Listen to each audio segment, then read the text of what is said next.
welcome to the show. It's Budweiser's weekday sports beat with IrishBreakdown.com, and we are kicking it old school today. We had a good old-fashioned radio conflict, so we are not, obviously, if you see my background, you've become used to over the last couple of months, seeing the big sports radio WSBT banner in the background, and I've been in the radio studio, but there is a South Bend Cubs baseball game going on tonight because they were suspended in the fourth inning of their game last night, and it is starting at 5:30 p.m. Eastern time, and that means we couldn't do anything in the studio. So Jesse and I said, you know what?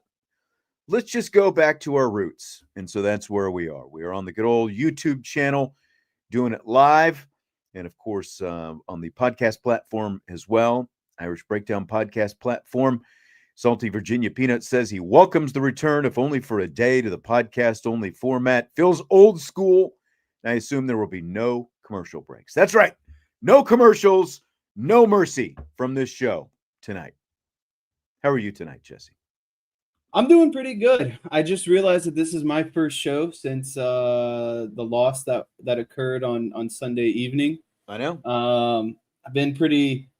It's like a weird time in the year right now. You know, we're about to transition to fall. I don't know if that has, I've been feeling kind of crappy today between my head and stomach, but hoping I'll feel better. Also, legs feel like cinder blocks. I've been running a mile per day, so that hasn't been pretty fun. Man, I gotta run another mile this evening once we get done with this show. Getting in the home stretch. 1 month from today is the big event. Today. I'm not talking about Notre Dame, Boise State. I'm talking about the nuptials, Jesse and Naomi. Yep, officially 1 month away from our wedding. And to top it all off, our Dallas Cowboys are opening the NFL season this evening against the Philadelphia Eagles. That's right. I kind of like the fact that they're 8.5-point underdogs and nobody. I do too. I like this kind of underdog narrative, to be honest with you. And everyone I've talked to today, I said, definitely take the spread. I think 8.5 is really egregious for a season opener, especially for the Cowboys and Eagles. Anytime Dak and Jalen are both healthy, these games are really good games, close games, and I don't see it really being any different tonight. And 2 years ago, when the Eagles went to their first Super Bowl against the Chiefs, when Dak Prescott was healthy for both games, Super Bowl, NFC champion Eagles, they split their games. They were both close games as well. Last year, Cooper Rush was the quarterback for both Cowboys-Eagles games. I expect tonight. I don't expect tonight to be what everyone thinks just because there's no Micah Parsons. So you got Kenny Clark in the middle. Trayvon Diggs, I think, is going to give it a go in the secondary. So that's really good news. I'm not being a homer when I say this. I think it's worth a sprinkle on Notre Dame, on the Cowboys at a plus 350 money line right now. I really think it's worth a little bit of $10-15 on that because, like I said, I definitely think they're covering, and I just don't be surprised, man. I think the Cowboys are really going to surprise a lot of people this year. I really don't think they're going to be as bad as many people think. Pour some sugar on me, baby. Just sprinkle it right on there. Sprinkle it on that money line. That's a nice little money line. It's in Philly. That's the only thing that gives me pause about the money line. I like that. I like getting 8.5 points, though. I definitely like that. It is we in or we out day. We've got a lot of questions that have been submitted in the Champions Lounge from Irish Breakdown subscribers, including Salty Virginia Peanuts. Thank you for the reminder, sir. I already hit refresh right before the show started, and I saw the late-breaking Salty Virginia Peanuts question that got in there. So that will be part of the show. Question for you. What's the overall vibe been this week on this show coming off the loss? We got a lot of doomsdayers. Do we got a lot of optimism? Where are we kind of at right now? It's one thing not to be on the show. It's another thing to just completely ignore the show for a couple of days. The reason why I couldn't is there was actually a reference to you at the end of the main segment a couple of days ago when we were talking about Jadarian Price getting benched, presumably for the fumble that he had late in the first half that CJ Carr had to dive on. I mean, most people are really upset with Joe Rudolph and not happy about the offensive line, not happy about specifically Anthony Knapp at left tackle. there are some other things mixed in there. The way Chris Ash called the defense, the defensive game plan that they had with all the soft zone coverage and stuff like that. So you're crucified if you do, and you're crucified if you don't in regards to zone and man. I feel like, but I would say I think my biggest disappointment was the play of the trenches. I thought the offensive line was obviously sloppy. I think hand up, I underestimated what kind of team Miami put together through the portal. They were, brand new offensive line, a lot of additions on the defensive line. And I think what a lot of people have to realize is Carson Beck is still one of the top NFL quarterbacks, to be honest with you. Going into last season, he was number one on a lot of quarterback big boards, but, got hurt. Things didn't pan out in Georgia. And now he's with Miami. But, I honestly didn't mind the way the defense played. I think there's obviously some things to clean up. But I think that game was ultimately decided by the passiveness by the offense to start the game. And I told you this at halftime. I didn't think Notre Dame was going to win, and I thought it was going to come down to that stupid touchdown they let up right before halftime. But you look at Miami's stats. They had like 200 on the ground, 200 through the air, just about 100 on the ground. I mean, Notre Dame's stats were pretty similar too. So, I'm not trying to make excuses, but the rain, playing at Miami being a top 10 team, a legit team, there's worse things that could happen than losing by 3 on a last possession, I guess is what I'm getting at. And Adam, if you're a Notre Dame fan, you want Miami to win the ACC now. Adam asks if that bad of line of scrimmage play can really be fixed without Joe Holtz saving us again, like happened. I think it's going to be huge getting Jagasol back, because I think you put Jagasol probably at left tackle and bump Knapp into a more natural position of playing guard. And you're going to have your best offensive lineman out there. There's just a lot of inexperience that showed, and in a group that has not on the offensive line. There's a ton of experience on the offensive line. That's what's most disappointing about that. Right. You had 3 guys who started in the college football playoff semifinal last year against Penn State. Like that's an issue to me. But to Adam's question and to the point, I do think that to a large extent we underrated Miami. And the question now is going to be, was Miami really that good, or is Notre Dame's offensive line really that bad? I think that it is somewhere in the between, middle. But I do think that we didn't give Miami's defensive line especially enough credit. Yeah. But we also did think that, considering who they do have back, those 3 guys, Knapp, Schrouth, Emil Wagner, all started against Penn State in the semifinals last year. Plus, Ashton Craig would have been a starter if he hadn't been injured. He was out for the rest of the year after he got injured against Purdue. We expected more from the offensive line, but this is going to be the biggest question. Just how good does Miami turn out to be? And can that naturally raise Notre Dame's play now going forward? Because you're not facing that caliber, if it really turns out to be that caliber of a defensive line. I do think it is a good defensive line. I think Ruben Bain Jr. is a really good defensive end. That was mostly matched up against Emil Wagner on the other side. But yeah, Indy 72 said Jagasol is not coming back until sometime in October. This fire needs to be put out before then. Give Black a shot. I realize a lot of I'm just going to say this. From things that we've heard, the offensive line coach does not think that Anthony Knapp is as big an issue as most of the rest of us think. So it's a pipe dream if you think that Will Black is going to find his way into the starting lineup anytime soon.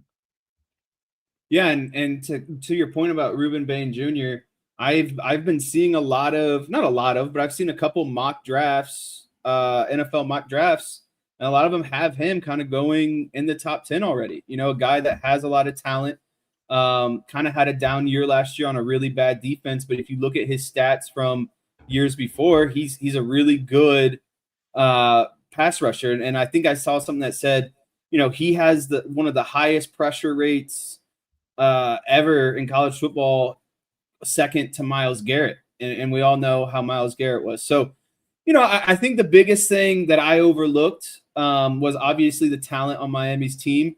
But more importantly, there was still a lot of things that were coming together for Notre Dame. New defensive coordinator, how he would call the game, offensive line, an offensive line that hasn't played together as a unit, and then obviously, CJ Carr. So I think they spun their wheels a lot early.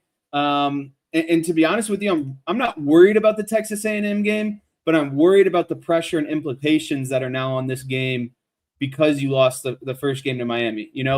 Obviously there was room to split between these games, but there's no room to go 0-2, in my opinion. We've had our share of Miami fans this week. Haven't necessarily shown up in the live chat. Most of them like comments on the YouTube, afterwards. But Jose in the YouTube chat says, I'm a Hurricanes fan. Trust me, Cristobal got conservative. If you let Dawson keep attacking, it wouldn't have been close. I don't know. Like, did he really stay conservative once Notre Dame pulled within a touchdown of Miami? And then Notre Dame shut him down again. The 3 and outs came at the end as Notre Dame was getting into the game, getting closer into the game. So did you see the clip that Cristobal didn't know that Notre Dame had a last timeout on their last run play on 3rd down before they kicked that field goal? Well, it doesn't surprise me. And that's what, given the history of Mario Cristobal, I did think that maybe some kind of decision, something like that, could have come into play late in the game. Unfortunately for Notre Dame, that's not the way it unfolded, because they were playing catch up rather than, kind of a back and forth type thing.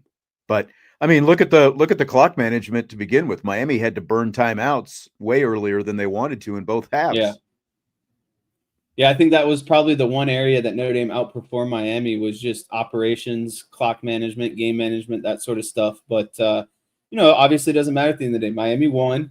I'm definitely, able to admit that. But I don't know. Just a lot of pressure early on. But, Notre Dame suffered that loss early in the season last year. I trust in Marcus Freeman and got to get things going. I will say, though, my least favorite part about being a Notre Dame fan and watching that game was just the amount of people who were blowing me up in the first quarter and the second quarter. And it's like, I have friends telling me, Notre Dame looks. Let me. I just want to read some of these real quick. Boy, here we go. It's just funny. It's just funny at the end of the day. Someone said, y'all might be horrible this year.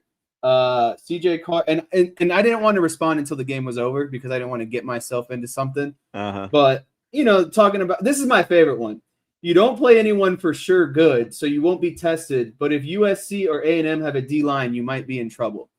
And it's like, it's just, I love the overall ignorance of all these people who just, again, circle back to this Notre Dame doesn't play anyone narrative or that Notre Dame isn't tested by any means. Did you not watch the playoffs last season? They made it all the way to a national championship. But again, that's what's so disappointing about their performance against Miami. They shouldn't have been pushed around the way they were. We can give Miami credit, for both of their lines, but Notre Dame just shouldn't have been pushed around the way they were against Miami after showing they could go toe-to-toe with the Georgias and Penn States of the world and Ohio State, obviously, as well. But I'm talking about, true big physical type linemen on both sides of the trenches. That's what was the most shocking. That's not taking anything away from Miami, but Notre Dame just shouldn't have looked that bad when it comes down to it. Yeah. Miami can be good, but Notre Dame should have been able to match that. Oh, they're the team that just went to the national championship game last year. Miami is still trying to prove itself. And this is what leads me into my major. Thank you for bringing this up because this leads me into, I feel like, my main point or my main takeaway from the game. I was just so disappointed with how Notre Dame started that game because they didn't play with the confidence of a team that just played off a national championship. Yeah. You gotta, as they say, kind of gotta let the things hang. You come off a national championship, you've rebranded this program. And everything else, I just wish that they would have played like that. They just played too timid to start the game, and they dug themselves in a hole they couldn't get out of. I don't get this comment. Sounds like we're really struggling to admit Miami won the game. Like, have you listened to this show at all this week? Like these are not excuses for Notre Dame. Analysts. These are critiques of Notre Dame and the way Notre Dame performed or didn't perform. They got beat. That's what we've said all week. James says Miami looked great. Yeah, and Notre Dame didn't. And again, Miami was the team that got beat by Syracuse at the end of last year to miss the opportunity to get into the college football playoff. Notre Dame was the team with a good chunk of guys back from a team that just played in the national championship game. Again, specific to the offensive line, Notre Dame was a team that went that far last year and showed that they could be more physical. And that's, to me, the biggest indictment of that game is the true lack of physicality on both sides of the line of scrimmage by Notre Dame. They got out-physicaled. And after watching them against Texas A&M last year, against, I think you can include Indiana in this mix because Indiana, was good at the line of scrimmage. They just didn't have the skill type players to be able to play with Notre Dame. Georgia and Penn State and Ohio State, after watching Notre Dame go toe-to-toe, physical battles against those teams last year, we all expected a lot more from Notre Dame against Miami Sunday night, but that's not what we got. Agreed. All right. See what you got us. You got us on like a... Well, I just wanted to get it out there. I like to give my thoughts. Okay. I hadn't had the chance yet this week. That's okay. Yeah, see, and Jose is saying he doesn't agree with Bernie as a Hurricanes fan. Appreciate a respectable fan who can jump in and have fun and mix it up and not just take cheap shots, but have fun doing it. Yeah, total, like, not being a troll kind of guy. All right, let's do some we in, we out questions. This one is from Free Man for Life. Was CJ Carr getting 3 TDs in his first game of the year against one of our toughest opponents? See, credit where credit is due. Are you in or out on Carr having 30-plus total touchdowns this year? How about 35-plus total touchdowns? Yeah, I mean, right now he's on pace for 36. I think 30 is a bit rich because, a running back didn't get those rushing touchdowns. I don't expect CJ Carr to have a rushing touchdown every game. And side note, how about that, though? How about, Denbrock keeping the play out of the Riley Leonard playbook and running a lot of that QB power based on, and that's at the line of scrimmage read, which I really like because that allows CJ Carr to make that read on his own. And Denbrock has the confidence in him running that play. But, that's the good thing I think about CJ Carr is, yes, he's not overly fast, but he's still an athlete. He can still get you 8 to 10 yards on a QB power if you need him to. But if I'm being honest, he took a couple shots, and I don't know if I need to see CJ Carr take those kind of shots the entire season. So, back to the original question, I think he'll be right around 3 passing touchdowns a game. Don't think we can bank on the rushing side of things, but for the fun of it and knowing kind of some of these crappier teams that they'll play throughout the season, I'll say he'll get 30-plus. Yeah, I'm in on 30-plus. 35 is stretching it. That would be the upper limit. I think between 30 and 35 is a pretty comfortable number. When you look at him having the kind of game that he had in his debut and the fact that he had to do most of it, under duress, obviously, because of the kind of pressure that he was getting, both from Bain and up the middle and everywhere else, and the fact that he had to do it in comeback fashion, and he wasn't just slinging it all over the place while leading that comeback either. So I think if he can have that kind of game in game number 1, I think 30-plus is very reasonable. So I will be in on that. I'll be out on 35-plus. Fred G. Sanford says we sound like Notre Dame homers on steroids. The entire neutral college football world thought we got manhandled because we did. We started like that because Miami forced us to. Okay, great. Great point. Again, have you listened at all this week? I think the number one thing you said. Did you listen to any of what we just said? We said that they got out physical. Like, what part of that do you not understand? Do you speak English, Fred? Like, do they speak that wherever you're from? Go ahead, Jess. No, I was just getting ready to say, I think the number one thing that we said we were disappointed in was how the defensive and offensive line got manhandled. And you're not going to win many games by doing that.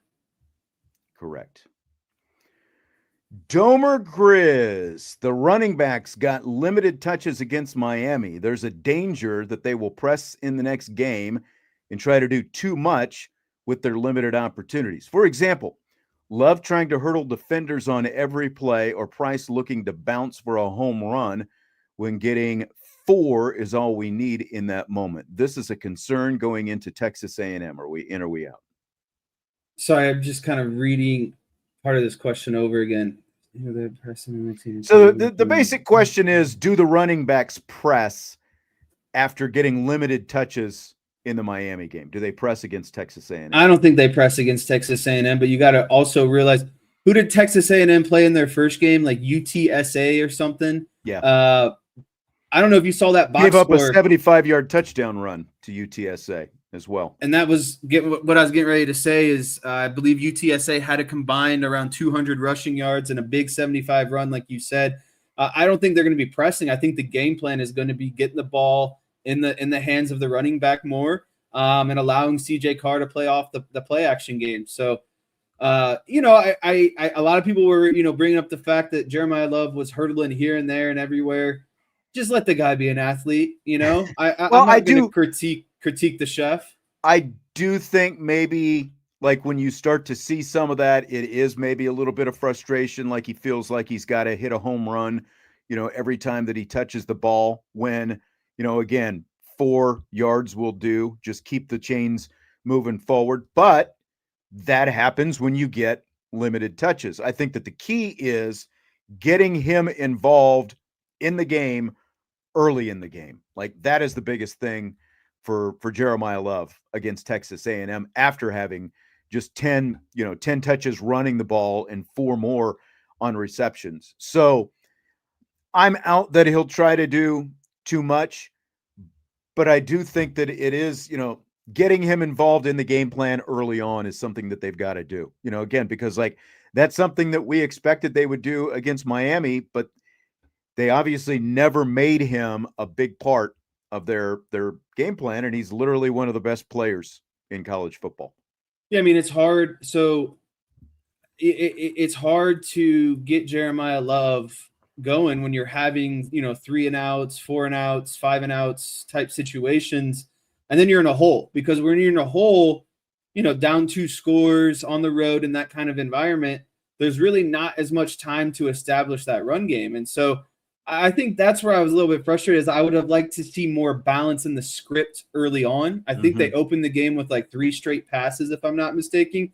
I just didn't love that. And I would have preferred a better opening script. But who am I? Mike Denbrock has, coached a Heisman and all those things. So he ultimately probably knows better than I do, but I would have liked a better effort early on to start the run game.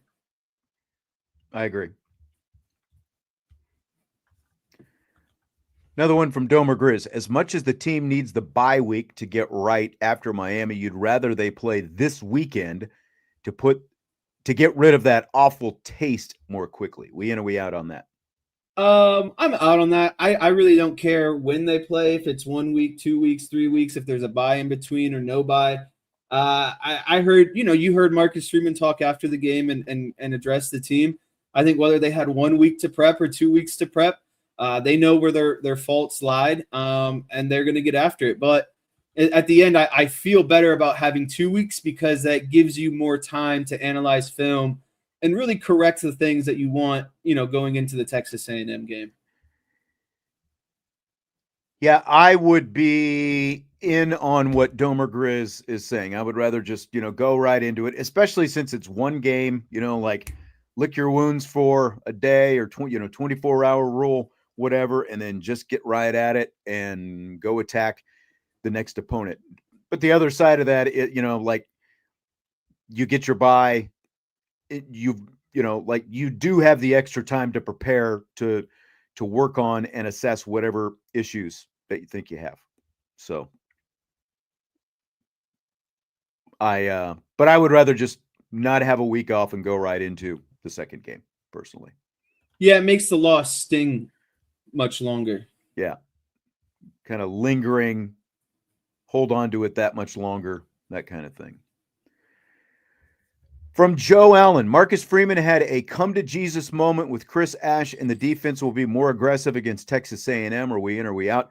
I will be out because I don't think he had a come to Jesus moment. I'm sure they sat down and looked at game plan and, and looked at what worked and what didn't work. I don't think this is anything, again, like Vince has said this week. It's not like Marcus Freeman went into that game and the first time he knew what Chris Ash's game plan was when he was standing on the sideline down there at a Hard Rock Stadium. Like Marcus Freeman is in all these meetings during the week. He knew what the game plan was going to be. It just did not work nearly the way they thought it would. And I think that hopefully you get a head coach, who can talk with his new defensive coordinator and say, look, we don't maybe need as much zone coverage. We can play more man. We can be physical with these guys, up at the line of scrimmage and take our chances that way. What do you think, Jess? Yeah, I'm I think the coming to Jesus moment is a bit dramatic, but I am in on them being more aggressive against Texas A&M. I think Notre Dame needs to err on the side of being a man-to-man team and really only play zone, situationally. I think the zone really wasn't ideal against Beck because he could sit back there and really pick you apart. And we all know that Beck is not nearly as good of a quarterback under pressure. And so when you talk about, creating pressure with five guys or maybe even six guys, I think that naturally means you're playing more man on the backside. And obviously that was a big issue for Notre Dame. They just didn't get enough pressure on Beck. But to be honest with you, I think we need to see more KVA. I think he's going to be a guy who can create a lot of pressure off the edge, and then obviously playing at the linebacker position and coming on design stunts. That the guy, him and Jay Nosberry, I just feel like are guys that just have a nose for the ball. Like they just end up around the ball no matter what. And so, I think that we're going to see more, legit design pressures, not bringing as much 4-man pressures. And again, when you bring 5-6 guys, you're likely going to be playing more man on the backside. I think you have to, and it can't just be, like I used to have fun with the defensive coordinator of our friend Vince D'Addario back in your playing days, that like most of the blitzes were just generic linebacker blitzes, through the A gap or through the B gap, and you guess wrong. And, that's, you've got a big play going the other way. Now we didn't see big plays going the other way, but most of the blitzes that we saw the other night, when they did try to bring extra pressure, were just that. There was really nothing creative. There were no corner blitzes or safety blitzes or, any of that kind of thing. They've just got to find a way to get more heat dialed up. Now, all that said, next week's opponent, Texas A&M, you're going to have a completely different kind of quarterback. Marcel Reed is not a pocket passer like Carson Beck. Beck is the perfect guy you want to bring some pressures on because he's a pocket guy. He's not going to take off running. With Marcel Reed, your biggest goal is just containing him and keeping him in the pocket long enough that the pocket ultimately collapses on him and you're able to bring him down, because he's a guy who can take off running and beat you with his legs. So it's a completely different kind of guy, and you will expect that it's going to be a completely different kind of game plan up front. Another one from Joe. Marcus Freeman had even Our Lady of Victory can't save you talk with Joe Rudolph about readjusting player personnel on the O-line. Are we in or are we out? I'll let you take this one first. I think I'm definitely going to be out on that. I don't think it's necessarily an issue of personnel. There's studs all over the offensive line. I just think, to be honest with you, I saw a lot of technique errors from some of these guys. And I just think that this week and next week, now that you've got 2 weeks now, is a really good, coaching point to coach up some of these technique issues. And, I think that what a lot of people are kind of, over exaggerating is Notre Dame had to play a top 10 opponent on the road week 1. Most teams get the luxury of kind of settling getting to play UT San Antonio, right? Getting to play an FBS, D1 AA school, or maybe even a MAC school or whatever. And that's by design. You want to ease your way into it. But, as we know for Notre Dame, they have this kind of tradition of starting off some of their biggest games, the opening game of the season. And so, while it maybe sounds like an excuse because they did play better against Texas A&M last year, I think Miami was a better team than Texas A&M was last year. And then there's more, NFL talent on this Miami team. So, yes, while I think there was a lot of errors on the offensive line part, you got to look at what was across from them. And, again, first game, your first live opponents outside of training camp. Yes, it wasn't great, but there's still a lot to work on. Look, somebody said this earlier in the chat. You would think that Notre Dame lost to Miami, Ohio, and not Miami, Florida, because again, this was a top 10 team. And Joe, I get it. Everyone is worked up about the performance. But as Jesse said, it is one game and it was a top 10 opponent. Clemson's a team on the road in the rain. Yeah, Clemson's a team a lot of people were picking to win a national championship. Personally, I think Clemson's got a little bit, and I'm not trying to take anything away from LSU. LSU went on the road and they won that game.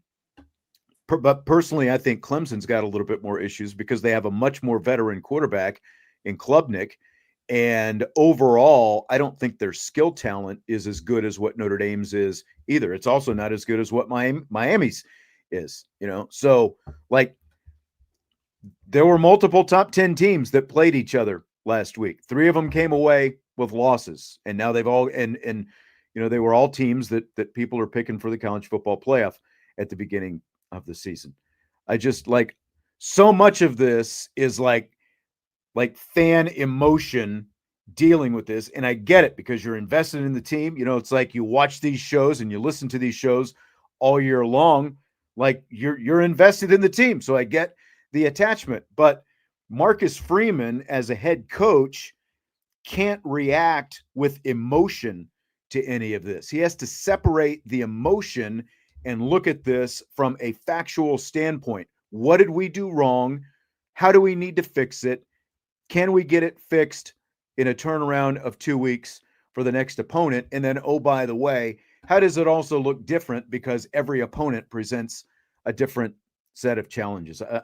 So we all know that things were far from perfect, but I just Marcus Freeman is not reacting in the same emotional kind of way that a lot of fans react to this because, part of the reason you react with emotion is because the result is out of your control, it is completely out of your control. And you're watching from that aspect where as a player and a coach, you obviously have some control over the result of the whole thing. And again, they have to remove that emotional side and go about this in a factual way, figure out how they attack it, how they're going to get it better ultimately. Yeah, and to piggyback off what you're saying, it's not a time to overhaul; it's a time to diagnose and fix. Let's not overreact here. A lot of people are coming into the chat and following up and saying, do you really believe that Anthony Knapp is a left tackle or the left tackle of the future? No, I don't. But what they have right now, I think he is, the best option for left tackle. And again, everyone thinks that there's an attachment to Joe Rudolph and Anthony Knapp. Everything still filters through Marcus Freeman. If Marcus Freeman was not comfortable with this offensive line, it wouldn't be the offensive line running out there. Yeah, I mean, do I think that Anthony Knapp is an NFL tackle? No, I think he's an NFL guard. But right now, he needs to play tackle for what this offensive line needs. And when Charles Jagasaw gets back, I think you can reevaluate. Yeah, none of us think that Anthony Knapp is the tackle of the future. But again, the question is, you've only got one game. Everyone's acting like because of one game, they're just going to gut this offensive line and make these sweeping changes across the line. And that's just not going to happen. The question is, can he be better? Can they as a unit be better in game 2? And then can they start piggybacking on that? It's just, can you diagnose and then can you fix the problem? Yeah. And I agree with Joe. I don't think that, especially in the short term, I don't think that Rudolph is going to reevaluate. But if this becomes a recurring problem over the next however many games, it's going to be a month and a half, 2 months before you get Jagasaw back, what will the season be at that point? I don't know, but like if they're beating the teams that they're supposed to beat and you're still having problems on the offensive line, Jagasaw becomes an answer somewhere. He's going to find his way someplace back on the offensive line if there are issues, especially if it's at a particular position. He's going to find his way to that position. One more from Joe. The offensive play calling will be adjusted so that RPO will be a little more restricted to the sense that the ball needs to be ran more to make the scheme more effective. Are we in or are we out on that? Yeah, I'll be in on this. And I think what this question is directly referencing is the interception that Carr threw on the tunnel screen. He said after the game that it was his read, and the read was either hand the ball off or throw the tunnel screen, and he decided to throw the tunnel screen. And obviously we saw what happened. And so part of that is on Mike Denbrock to say, okay, I'm going to take the decision out of my young quarterback and just call a straight up run play, and I think we will see a little bit more of that and I'm not really ultimately mad with the decisions that CJ Carr made. I think he was actually pretty good in his decision making. It's not like he threw an egregious interception over the middle of the field and the coverage completely, tricked him. The ball was like triple tipped on a screen and got intercepted. So, and the other turnover was a pass that he actually completed to Malachi Fields that he fumbled. So I'm not upset with CJ Carr's decision making, but I do think that Denbrock can call plays that take a little bit of the decision out of it. Exactly. And you still want there to be RPOs because you want to read the box. Yeah, you want to read the box, you want to take advantage of what the defense is giving you. That's what you need. Now, like it wasn't just that they were RPOs against Miami, it's that a great deal of them, like the pass option was a screen most of the time. I think that, we'd like to see this passing game get a little bit more downfield. But again, part of that, what Notre Dame was able to watch on film as they broke down Miami going into the game, they knew Miami was going to have a good defensive front. They knew that they were going to have good defensive ends that could pose an issue, especially to a young quarterback, and pose an issue to Notre Dame's offensive line. So a lot of that had to do with that, getting the ball out quickly, trying to get CJ Carr in a rhythm.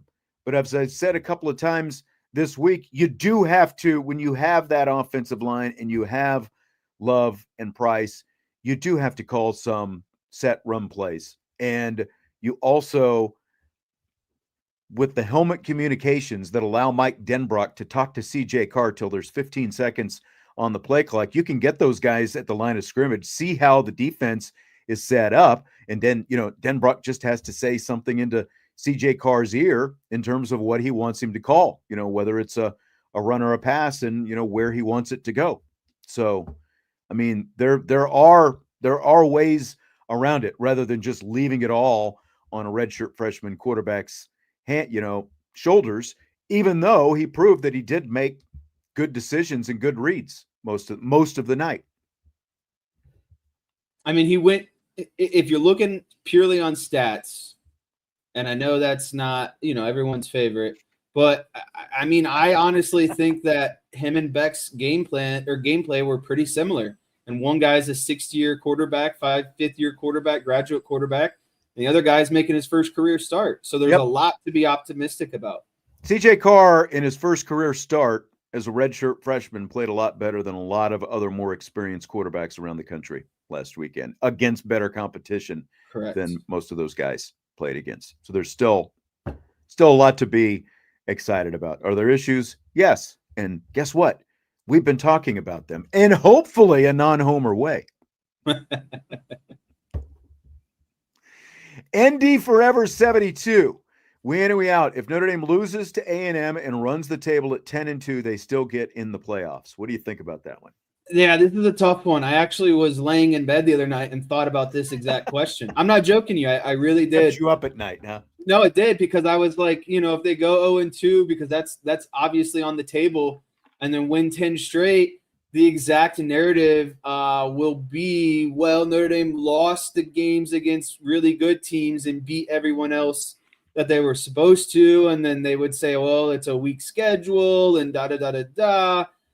I honestly think if they go 10-2, it's 50-50, maybe 60-40 chance that they get in. So, at the end of the day, you got to do your job and take care of business. And what makes it even tougher is obviously there's an infatuation with conferences and how many conferences are getting spots into the playoffs and how many actual at-large bids there are. There's not that many at-large bids, so we know that Notre Dame has to do as much as possible. And going 10-2 and those 2 losses being against the most quality opponents on your schedule, it'll be tough. But you could obviously make an argument, well, it was early on in the season, and this team has, improved drastically since then. But I don't like putting that into the fate of the committee.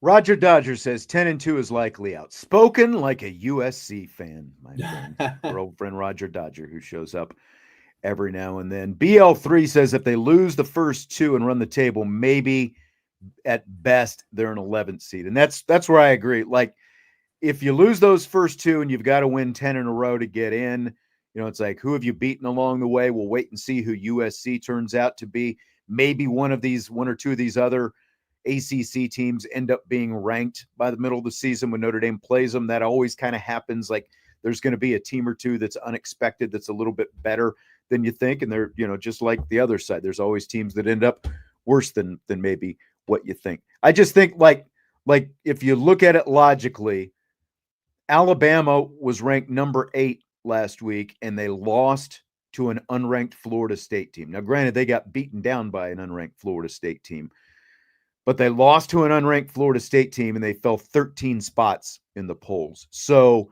if Texas A&M is not ranked right now, and this is a Notre Dame home game, and again, Alabama lost on the road to that unranked team and fell 13 spots. So I think that's probably going to be about the place that Notre Dame is going to end up in. They're going to fall somewhere. They're going to be 0-2. They're going to fall somewhere into the 20s. And now, if you run the table, they're going to work their way back up the ladder. But what's going to happen is once you get to the end of the season, if you're sitting there at 10-2, you're going to be compared against all these 2-3 loss SEC and Big Ten teams. Right. And that's what I was trying to get at. Right. And then it's going to be, okay, who actually beat somebody good? Who did you beat? Who did you lose to? In Notre Dame's case, obviously, it would be at least one pretty good team, you think, in Miami. Again, we'd have to wait and see what Texas A&M turns out to be. But you're going to be compared with those kind of teams. And everyone's going to be talking about, well, Notre Dame lost to the only 2 good teams that they played. So I've got to be out on them making it in as a 10-2 team. Way out, we will see a new left tackle against A&M, or at least somebody else rotated in every third series or so, like Will Black. Again, this I know. Is a big fat out. Knapp is the starting left tackle. Yeah, it's not happening this week. Again, like if it becomes a thing going forward, maybe it happens. Maybe somebody forces Joe Rudolph's hand, but they're not going to react nearly that quickly. So that's this has been a hot button all week long, Jesse. Sean Kelly, we in or we out on Joe Rudolph? I'm in on Joe Rudolph. They were in the national championship last year and had one of the best running attacks in the country. I've been mostly in on Joe Rudolph because, again, I think that with the situation Notre Dame faced last year with Jagasaw out, the options you had two options that were bad and worse in terms of left tackle last year, and they started a true freshman. Started him on the road against Texas A&M. They won. He had his ups and downs. By the time Billy Schrouth came back, played left tackle. The left side of the offensive line got better. They ran the ball even more consistently with Billy Schrouth. I don't think that Joe Rudolph was fully in on Billy Schrouth playing left guard last year. And, maybe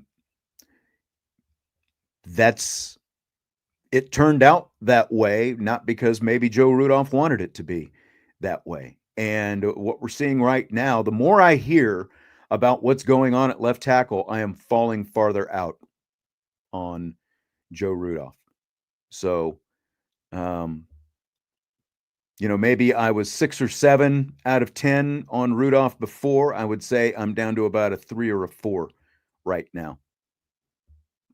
And I'm not saying that a change has to be made in game 2 for me to feel any better, but the play, especially of the left tackle, has to greatly improve.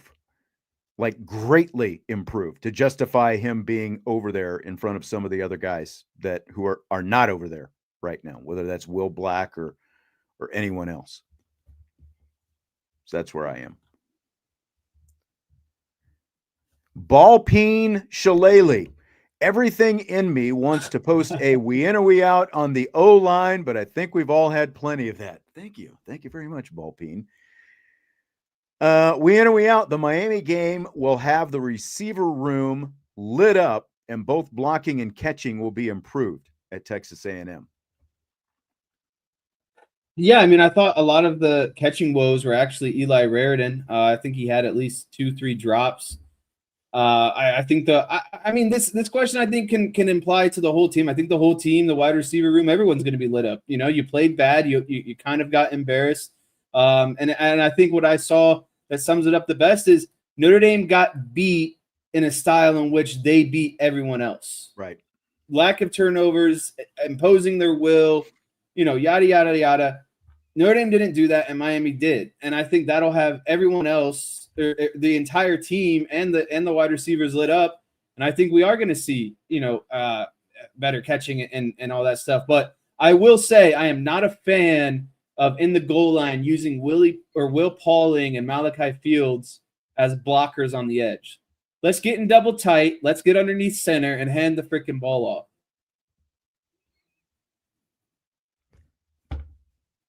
I don't mind that. There were some questionable decisions in terms of when you're going to start running CJ Carr as an example, like 3rd and 1, could you maybe just run your All-American running back Jeremiah Love instead of the quarterback? But I do think I think that the receivers are going to come with a chip on their shoulder. I do think that the secondary they faced last week is better than the one they're going to see next week.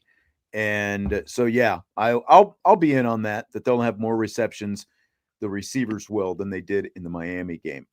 BL3 says, what happened to the 5-star Cam Williams? How come he can't get on the field? He's not good enough yet. If he was more consistent right now, he'd be on the field. Like everything that we've seen says that he's not good enough these guys yet. show up for practice every day. Clearly, He's not doing enough in practice to get on the field. Yes, correct. And that's not a knock on Cam Williams. He's like the reason you make the 2 or 3 deep depth chart, whatever your position is because you're better than the other guys. And he's not better than enough of the other guys yet. That's why he's not on the field yet. That's just where it's at. In or out, CJ's scramble play, as nervous as it may have made you, gave shades of Ian Book, albeit with a better arm talent and seemingly better ball placement and risk-taking. All I could think about during CJ scramble play is if our man Chris Collinsworth was calling this game and Patrick Mahomes was quarterback. Because if Patrick Mahomes replicated that exact play that CJ Carr did, rolling out, swiveling the hips, eluding a defender, the no-look pass. I mean, just imagine how goo-goo gaga everyone, including Chris Collinsworth, would have been if Patrick Mahomes was a quarterback during that play. I think we have a lot to be excited about, and I think it's a disgrace to CJ Carr because he's going to be more mobile and more arm talented than Ian Book was. Yeah, it was less shades of Ian Book. Although there was, we saw Ian Book. Trying to remember which games it were, like maybe Virginia Tech a few years, but where he made, he had some moves where he's kind of dodging and ducking and getting away from defenders himself. Like to me, it was like the first guy I thought of was Brett Favre, and then my guy Romo was in there as well. He used to make those kind of moves, like eyes in the back of your head kind of moves. And obviously Carr made 3 of them, retreated, all the way back to the 29-yard line and then finished it off with a no-look pass. So like, to me, it is like no shade on Ian Book. It is much more like Favre Romo type stuff. A little Matt Stafford thrown in there as well, more so than Ian Book. But, again, we saw Book make those kind of things. So misguided passion.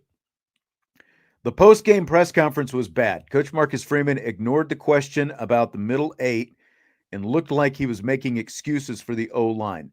Doesn't have to throw the players under the bus, but he should at least acknowledge that the coaches and team did not play up to the standard, or that Miami was the better team. Are we in or are we out on that?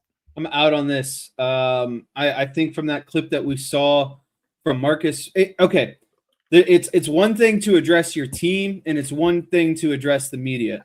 I saw the clip of him after the game talking to the team in the locker room and talking about, there were deficiencies and we do need to be better. And he did acknowledge that. There's no reason to single one person out. They're a collective team. And then when you get to the media portion of it, again, there's no reason to bring your hammer down on your team publicly, because that's going to get back to your team. He's going to have plenty of conversations with his team privately without the media being there. And so that's exactly right. I thought he handled it perfectly.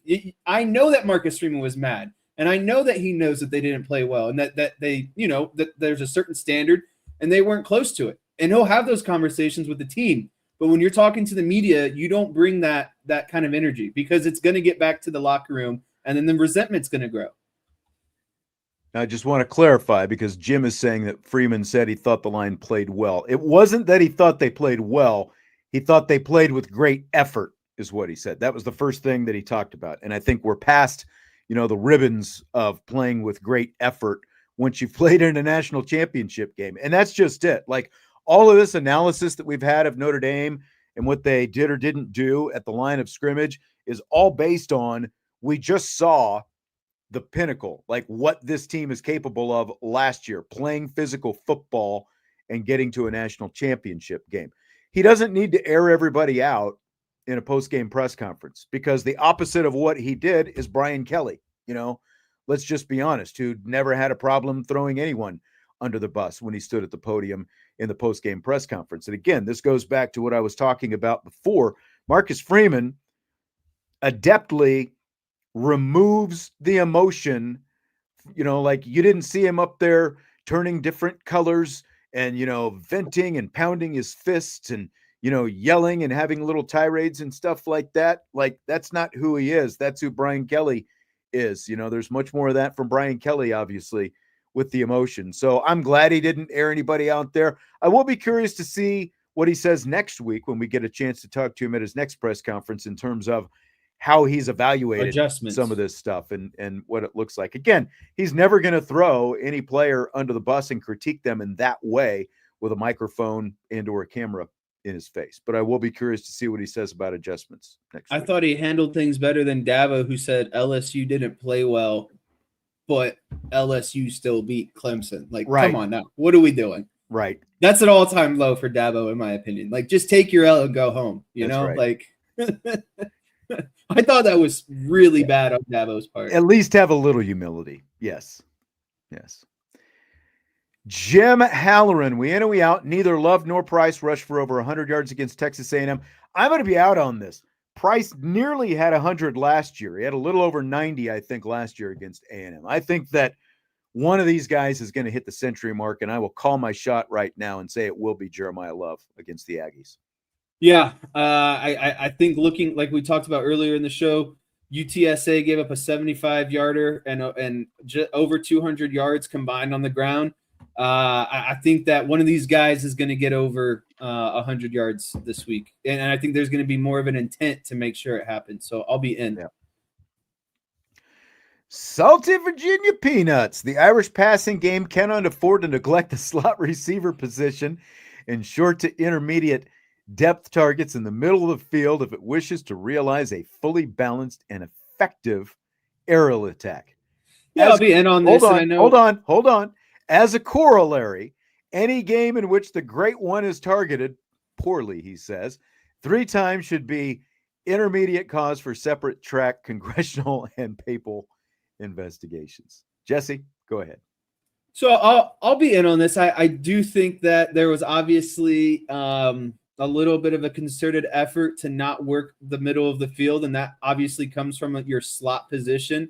But they didn't want CJ Carr to make a bad pass over the middle of the field early on, and that's understandable. But obviously, as the season progresses, you have to be able to work the middle of the field to be an effective, well-balanced offense. So, while Greathouse was the short end of the stick on that, I do think that CJ Carr is more comfortable throwing that ball towards the boundaries. So you think about thirds of the field, you got boundary as 1/3, middle of the field as 1/3, and the other boundary as the other third. I think that he prefers those outside 2/3 just based off of that kind of back shoulder fade ball that we've been talking about, and why Malachi Fields is going to be so effective. I think it's going to take time for him to build up the confidence, the courage to be able to throw that ball over the middle of the field, but it will come, and it'll come by working, outside in, essentially. I think towards the end of the season, middle of the season, we'll see him working that middle of the field, because I think Greathouse will be a great option over the middle of the field, and obviously Raritan will be really good down the seam at some point. I don't think it's a coincidence that most of the passes were outside and not to the middle of the field. Right. Like when you talk about, the kind of camp that CJ Carr had, said this last week, like the stuff that we actually saw was more deep middle of the field, but I don't think it's a coincidence that they avoided the middle of the field as much as possible. Now, again, at some point, you have to get to the place where he's comfortable doing it, and Mike Denbrock is comfortable, calling those kind of plays, because you can't just neglect that part of the field. Although in today's game, a lot of teams do. They don't, go to the middle of the field at all unless it's a deep post. But yeah, I mean, I understand what Salty is saying with his Jaden Greathouse agenda that he's got working there. But Salty reminds me of this guy that is on my staff at work, younger engineer by position, but is actually older than me. I guess you could say in real life. The guy speaks like with these massive words and big long sentences, but when you get down to it, he's really not that smart of a guy. Oh, he's just trying to wow you a little. He's so just trying to mask Salty's it trying to bit. impress us all. Like I think he's trying to impress us all. Okay. I do. Okay, I got you. Mr. Math calling out Salty's vocabulary. Okay. Just good fun. He told me my haircut sucks. So. No, that's true. Jesse, it's rapid fire time. Let's fire away. All right. Good we in, we out questions on the show tonight. Rapid fire begins. Fill in the blank. The thing that makes you the most confident that Notre Dame is a playoff team is blank. The thing that makes me most confident that Notre Dame is a playoff team is watching CJ Carr play, to be honest with you. My biggest concern at the beginning of the season was whether or not CJ Carr could be mature enough, handle, running an offense with the lack of, I guess, experience. I think the defense will naturally figure itself out. And I think that, the offensive line, while it has work to do, it'll figure itself out. But the thing that makes me most confident is the biggest question mark coming into the season was the quarterback position. And I thought we saw enough out of CJ Carr to say this guy can lead a playoff team. All right. I like that. That's a good answer. Mine starts with Marcus Freeman because he's been here before.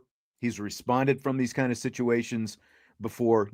Let's face it, losing to Northern Illinois at home is much worse than losing to a number 10 team on the road in a season opener. And they went from NIU to a national championship game. Freeman has shown the ability to be nimble, reflective, make the changes that he needs to make midstream and get things corrected. And, also worth noting that on top of the 10 teams that lost, or the top 10 teams rather, that lost last weekend, piggybacking on your point, I think you make a great point about CJ Carr and his performance, because a lot of people feel really good about watching CJ Carr last week. Not a lot of freshmen, red shirt or not, can go on the road against the top 10 team and lead a comeback from 2 touchdowns down in the fourth quarter to get the score tied. Like that was a big moment for CJ Carr. So the moment never looked too big for CJ Carr. Yeah, exactly. And the moment also doesn't look too big for Marcus Freeman. And so when you have the head coach, that's been there, done that, and you have this young quarterback who's also shown, that he is wise beyond his years, I think that those are two really good things, So Notre Dame's got a few things to figure out. We'll see if they're able to do it, but I have confidence that they can because Marcus Freeman has shown in the past that he can do it, like in a span of weeks, just like he has right now. Like he doesn't have to turn around in 1 week and play the next game. He's got 2 weeks to prepare now. So that's why I've got the confidence, because they've got him at the top of the food chain. By the way, Jesse, this one is for you from Brian. He says fullback moved to linebacker for a reason. Now, technically, Jesse was always a linebacker. Well, how did this even come up? Did this come up earlier in the week or something? What's going on here? So Vince is not happy. We're assuming that Jadarian Price didn't see the ball again after the fumble that CJ Carr had to dive on. And, the assumption is, look, J1 Sider, the running back coach, has a standard. If you're going to fumble, if you're not going to take care of the football, you're going to stand on the sideline. Vince doesn't like that. He says, like that you got to get the running back on the field. And so what I said was, well, you had no problem with a position coach benching a fullback for an entire season. And in my career as a running back. That's right. He had no problem with that, but when the shoe is on the other foot, he wants J1 Sider to reverse courses and, just walk away from his standards. Well, mid-game. Not only is it a fumble, but it's an inside the 5-yard line fumble. There is no more crucial play than fumbling inside the red zone with the ball on the 1-yard line. They're lucky that, again, CJ Carr is just really a gamer and had the awareness to jump on that ball, or it would have been a catastrophe. It is common knowledge, no matter what level you're at, especially in the college or NFL, you fumble, and in today's running back world where you have a lot of 1-2 punches, you're going to sit out a little bit. Ball security is the number one priority as a running back. Yep. And so, I get it. Jadarian Price was doing his thing, but I'm pretty sure Jeremiah Love has come out before last season when he fumbled the ball. It happens, And again, it was so crucial with where they were at on the field during that fumble. Yeah. You're in the red zone. You're getting ready to score. You're very fortunate that Carr was able to fall on the ball and, do what he was able to do, by throwing the athleticism that he showed with that touchdown pass that we already talked about. And I know Brian was joking, but we're kind of playing around with it. No, I know it's all good fun. But I have no problem. A running back coach is going to prioritize ball security. And if that's his standard, that's his standard. And you don't break away from it just because you happen to be down. That's the price that you've got to pay. You're letting your team down, and now you've got to pay the price. I don't care if it's raining or not. It was raining for everybody else as well. It was raining the night I fumbled. Yeah. Listen, they're deep at running back. You with that much talent, those mistakes cannot happen. Yes.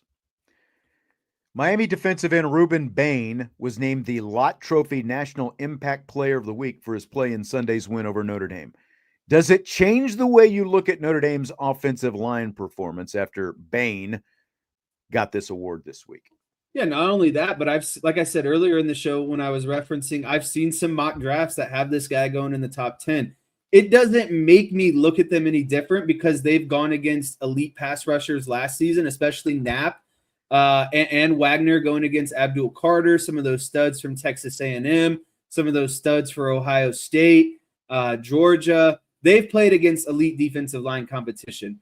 I'm more worried about the technique errors that I saw with, and I'm not some, offensive line guru here, but when your offensive lineman isn't keeping his shoulders square and punching out and turning his body and allowing the defender to get by, that's a huge technique error. That's what I'm more. That's leverage. Yeah. Right. And so I'm more concerned about some of the technique stuff I saw. Were they not ready for his explosiveness off the line of scrimmage? Did the wet field play a part of this? I don't know. I'm not looking for excuses. I'm looking for answers on how they can fix some of these technique issues before they play Texas A&M. So I don't look at their performance any differently, but I think it allows me to give more respect and credit to Ruben Bain in Miami. Sure. I mean, honestly, I just included this because of all these Miami fans that we've had watching the show this week who are offended that we haven't said enough good things about their team, which, like, I don't understand. Your team won the game. Why is Notre Dame still so deep in your head after the fact? Do you really need that much validation after the fact? You know, Bain's a good player. He's not Abdul Carter, who Emil Wagner played better against in the college football playoff semifinals last year in the Orange Bowl. Same field, ironically enough. But Bain was a top 70 guy out of high school. He had 7.5 sacks as a true freshman a couple of years ago and was the ACC Defensive Player of the Year. And then he was hurt last year and he wasn't able to contribute as much. But, I mean, again, trust me, Notre Dame knew what they were getting into based on some of the offensive game plan that they had in terms of the pressure that they felt like Bain could get on CJ Carr. You know, but look, he's a legit disruptor.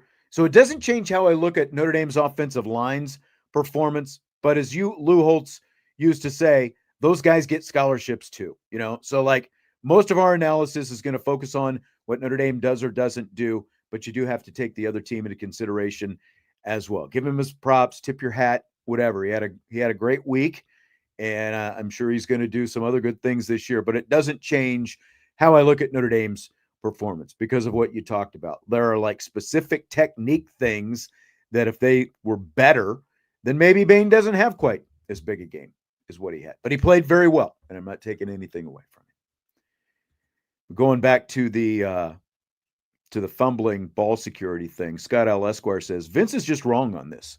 The first 3 runs by Price were pedestrian on that drive. Notre Dame never let Love run it 3 plays in a row, let alone 5 plays in a row, like Price did on that drive. I agree with that. Like if they had just committed more to Jeremiah Love, I think he could have been just as big, if not a bigger factor than what Jadarian Price was in the running game. But they never fully committed to Jeremiah Love for whatever reason. They were more content to let him be a decoy for a good chunk of the night, which seems very odd considering who he is and the talent that he has. Love the 2-back sets, by the way. Yeah, me too. It's like, and that was exactly what was kind of needed. The thing was that it felt like every 2-back set was a pass play. Just run the ball out of 2-back sets. Yeah. Yep. Fill in the blank. It's blank that Notre Dame men's and women's basketball are going to have an outdoor practice called Irish Jam to kick off their practices for the upcoming season on Eddy Street, like literally outdoors on Eddy Street in Eddy Street Commons, October 3rd. I think it's beyond exciting, to be honest with you. Notre Dame is basically doing, its own like NBA, WNBA All-Star weekend, but it's a kickoff weekend to kind of, bring in the excitement for the basketball team, showcase the upcoming talent. You're doing it out in Eddy Street, which I think is really cool, like the whole outdoor aspect. And then, of course, it's the night before the game against Boise State. So, there's going to be a lot of fans in town. There's going to be a lot of people, here and there. Obviously, you and I won't be in town that weekend, unfortunately. But, I just think it's a really smart move. And we know that, the women's basketball team underachieved last year. We know the men's basketball team has been underachieving for 3-4 seasons now. And I think that there is obviously some pressure to bring some excitement back. Obviously, more so to men's basketball. Women's basketball is what they are. They're obviously, have probably more sellout arenas and bring in more fans. I think this is more so directed at the men's team. And again, getting the fans excited about coming out and supporting their teams this upcoming season. Yeah, this is a pretty cool, unique thing. Under Armour's sponsoring it, to get like they're going to be out there with the court set up in the middle of the street out there in Eddy Street Commons, and they're fans are going to be able to go out there, and what they're going to do is they're going to have fans vote for a men's captain and a women's captain, and then they're going to pick co-ed teams, and then they're going to do this all-star challenge kind of thing. There's going to be a 3-point contest, a skills challenge, and a shooting challenge as well. So I think it's going to be really fun, like for them to be intermingling like that, doing something like that. As you said, it's a home football weekend, so you're going to have a big crowd around and you can kind of expose everybody to the team and stuff like that. So it's the first time they've done something like this. I think it's going to be pretty cool. So Lou Holtz, not done with Ryan Day and Ohio State. Here's what Lou Holtz said to Dan Dakich on Dakich's podcast. Quote, "You remember me telling you I don't think Ohio State is a great football team? I know the schedule is very, very good, but when you're at home and you're outgained by well over 100 yards, you just can't look at it and say, okay, we're great. We won the game. They're 1-0, and that's the objective they had going into that game. But they're not a great football team. I would not be overwhelmed about facing Ohio State." That, again, is from Lou Holtz. Fair or foul, Jesse? So, call me crazy. I think there's some fairness to this, but it is overall foul. Ohio State is still one of the top teams in the country. Here's what I'll say, though. I am not as scared as I was of them last year as I am this year. My opinion, I don't think their offense is nearly is maybe relative, but their offense is not going to be as good as it was last season. But we saw how good their defense is going to be. And so I am, a Matt Patricia-led defense with Caleb Downs and some of those really good players. I do think that's a little bit scary. But that's not the backbone of most Ohio State teams. Most Ohio State teams are going to beat you with their offense. They're going to air the ball out, and they're going to have really good running backs and wide receivers. Yes, they still have one of the best wide receivers in the country, but I don't think their offensive unit is as impressive as it has been in the last 5 to 10 years.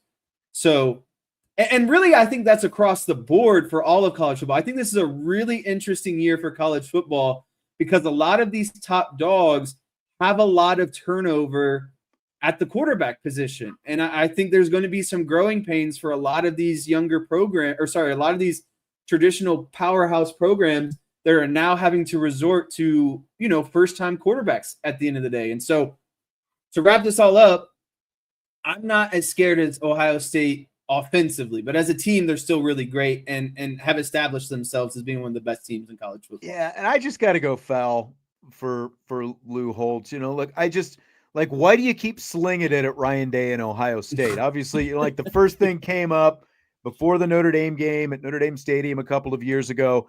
That backfired. They played again in the national championship game last year. Notre Dame came close, but no cigar there. Why does Lou have to keep taking the shots at Ryan Day? I think what's the funniest thing, I haven't heard a response from Ryan Day, but I think what's been the funniest in the past is the fact that Ryan Day thinks he has to respond to Lou Holtz. I think that's maybe why Lou is doing this, just to kind of get under Ryan Day's skin a little bit, get under just to let him know he's still there. Yeah, it's I'm still here. I'm still Lou Holtz, and I'm going to keep coming at you no matter what, no matter how old I get. Because the whole, you're outgained by 100. Well, they won the game. That's all that matters. They won the game. And you had Arch Manning, who's maybe the most, at this point, he's definitely overhyped, at least coming into the season, the most overhyped quarterback in college football based on all the expectations that everyone seemed to have from him. And in the meantime, Julian Sayin and Ohio State just won the game. And as you said, they did it largely because of their defense, So I don't understand why Lou is taking the shots. It's good entertainment, though, when you hear this stuff. So I've got no problem with it. Just keep it coming, providing us stuff to talk about.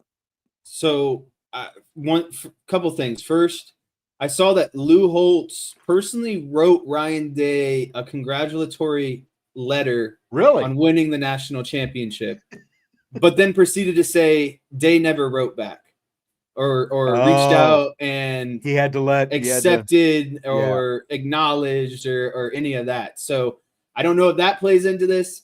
And then number two, we kind of keep coming back to this, Ohio State offense and everything. I wish we could just let the Arch Manning thing go. He played a really good defense on the road in one of his probably unofficial first starts, right? just why don't we wait until the season is over before we say he's not a 5-star quarterback, he's overhyped. Like, the man played, it's just like Notre Dame.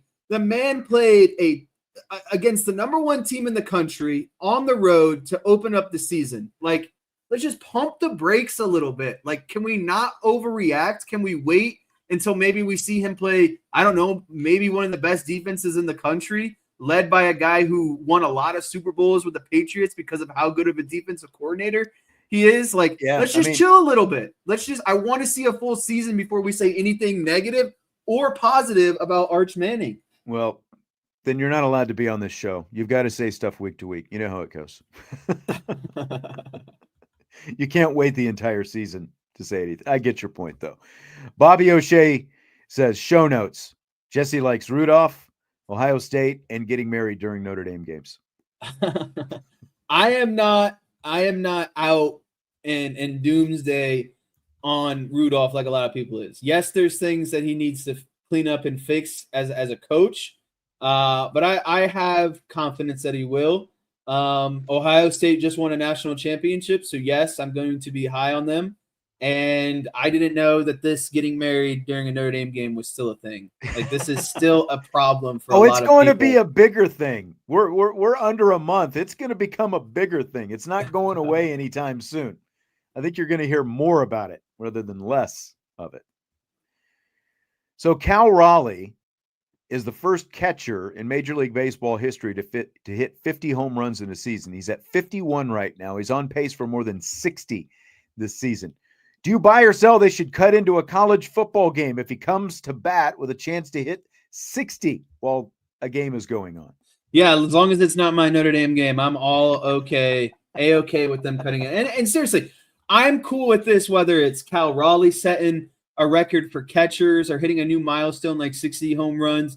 If anyone is chasing Barry Bonds' record at some point, I would like them to cut into it so I can see it. I didn't mind when they did it with Aaron Judge, I think a couple years ago, cutting into the games. Like, it's monumental moments. And an at-bat lasts probably on average 2 minutes, 3 minutes. I can stand, the split screen for 2 to 3 minutes and seeing that at-bat to potentially set some sort of record. This is where you and I are going to have to differ, because the reason I came up with this is because of the Aaron Judge thing a couple of years ago, and I thought it was ridiculous.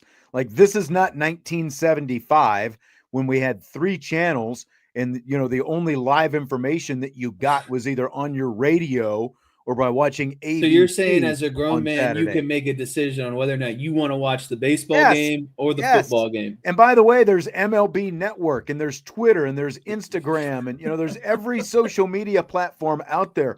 A college football viewer does not need their college football viewing experience cut into for something that's going on in a completely different sport. We don't need that. So no. We don't need a repeat of Aaron Judge. It does not need to happen. It should not happen. Case closed. All right. By the way, Bernie says Lou hates Ohio State as much as he does. I mean, Ohio, trust me, I hate Ohio State, but I'm willing to give them praise as deserved. We had our fantasy football draft last night. Jesse is our fantasy commissioner, and he likes to wait until the very last minute to do the drafts. We always do it the day before the first game. So can I explain myself here? I understand your rationale to make sure there's no injuries or anything. No injuries. That. Maybe guys are traded. You have more official depth charts because we're literally a day or two before games. I like having the most up-to-date information as possible. I got you. Well, my question doesn't revolve around that, but a lot of leagues do punishments for finishing in last place. Like most leagues, you win the thing, you're going to get some kind of reward, whether it's money or whatever else. Some leagues do punishments for finishing in last, which I think is actually a pretty good idea, even though it might be the same person every year based on the way our league has gone.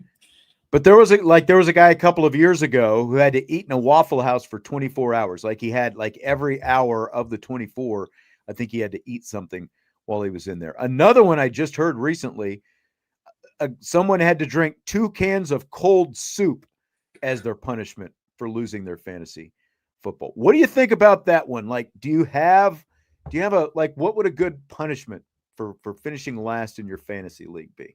So I think the eating 2 cans of soup is too easy. I mean, really, it's not even undesirable. It's just cold soup. Like you could get through it. It's still probably going to taste good, or not taste good, but not taste like poop or something, you know. But to add on to it, I've seen a couple funny ones myself. I saw the one the other day that the loser had to take the winner's parents out to dinner. I thought that was pretty good. That's a pretty good one. One of my buddies in a league that they did, their punishment was the last place person had to do a firefighter-esque calendar shoot. Basically come up with their own calendar, like some of those, firefighter ones that have gone around. I'm in a good amount of leagues. None of us have a last place punishment. I'm all for it. I think there should be a penalty for being a loser and being the worst loser. One that has been discussed in my group of friends is we're all predominantly from Ohio. You have to drive the entire state, like basically like around the border of the state. That's not bad. Hasn't gone through. They don't really make highways that like trace the outline of your state, though. You'd be all over the place trying to do that. Yeah, you'd have to get creative of creating your route, that sort of situation. I kind of like here's the one I would like as an adult. Assuming you're adults playing fantasy football, as an adult, like you go to Walmart or wherever they do the glamour shots these days, and you have to dress in your best Poindexter outfit, and you have to get like the cheesiest glamour shot photos that you could come up with, and you have to post them on all of your social media platforms. I love that. I think it should be your profile picture for at least a week. There you go, if not a year. So I think where this what the fine line with this one is I think the punishment has to be bearable. It can't be this extraordinarily, nasty, egregious type punishment. It has to be doable. And again, it can't just be this, like basically worst thing in the world, right? Like you kind of have to incentivize it being somewhat fun at the end of the day, or maybe comedic at the end of the day. But when you I don't know, start forcing people into doing like gross things or harmful things, then yeah, I think it gets a little bit too extreme. But yeah. I definitely think there is some good fun in having some sort of punishment for a last place finish. ND Forever 72. I haven't seen this article. It said Vegas odds if Kalen DeBoer was let go this year. He says Reese has the number 1 odds at plus 300 to get the job. That's a tough one. I've always said that Reese, I think, wants to be in the NFL. I think he thinks he belongs in the NFL. Sure. Obviously, there's track record of being at Bama. He's obviously a really good, mind. I don't know. I just see him following more of the Kellen Moore trajectory, being an NFL OC, eventually getting a shot as an NFL head coach. I think now that he's in the NFL waters, I don't think he wants to go back to college necessarily this quickly. And I think if you're Alabama, going from Nick Saban to Kalen DeBoer is one thing, because at least DeBoer has head coaching experience at the Power 4 level, coached his team. That's true. That's the national championship game. Reese is not even a head coach. So I don't think the boosters would go for that one. Yeah, I think. Especially if they have to buy out DeBoer. Right. That just puts you back in that cycle of, a couple of, well, maybe not quite 2 decades, but a decade and a half of all these coaches that you went through, Shula and, all these different guys before you ended up with Nick Saban to begin with. But it's like I said, like everyone who assumed that Alabama was going to keep winning. I said this, I don't know how many times. People thought that Alabama was just going to keep winning because they're Alabama. But look at what happened at Alabama prior to Nick Saban arriving there. They went through a lot of coaches. They had a lot of bad records at Alabama before they got there. It's not like you just show up at Alabama and you win. There was Nick Saban's Alabama. There was Bear Bryant's Alabama. Maybe you can say Gene Stallings because he obviously won a national championship that didn't quite last, as long as either Saban or Bear Bryant. But it's not a place where just your run-of-the-mill head coach has had a lot of success just showing up there. Where does Gruden fall on this list for you? I agree with what Swandong says. Lane Kiffin, much more likely. I don't think Gruden gets it. I don't think they'd bring in a pro coach who's been out of coaching for a few years, especially in today's college football atmosphere. I do agree that Kiffin would be way more likely. Been in the SEC, wants to be a college head coach. Has an OC at Alabama. Exactly. Has spent a good amount of time at Alabama. He was under the Saban regime. Obviously, they want to get back to the Saban regime if they do let go of DeBoer. So he said Kiffin was number 3, had the third best odds on the list. Tommy Rees seems odd to me, just because he was there for a year. Bobby O'Shea, by the way, on the fantasy football punishment says, best punishment, have to attend a wedding during your football game. See, I told you they're not going to let it go.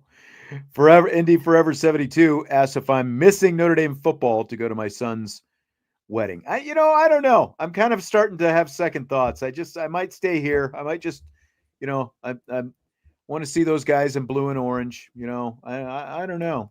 Priorities, am I right? That's right. It's a hard decision at this point.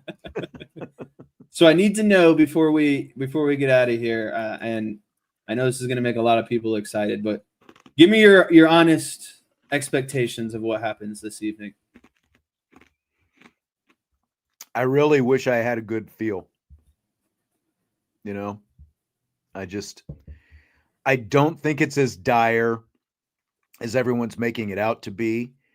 What happens after getting Clark from Green Bay?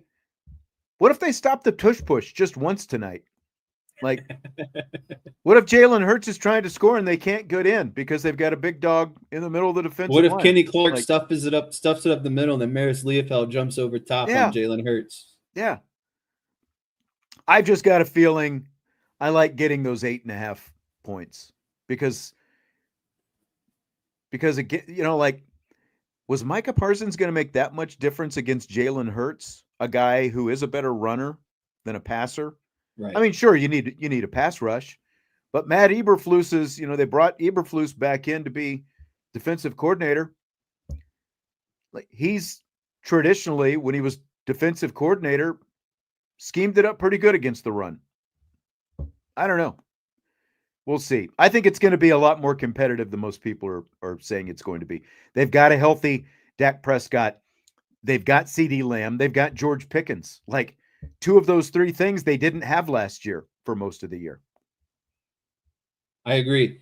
Here's where I'm at. I think they win by 3 or lose by 7. I think 8.5 is really egregious, like you were saying.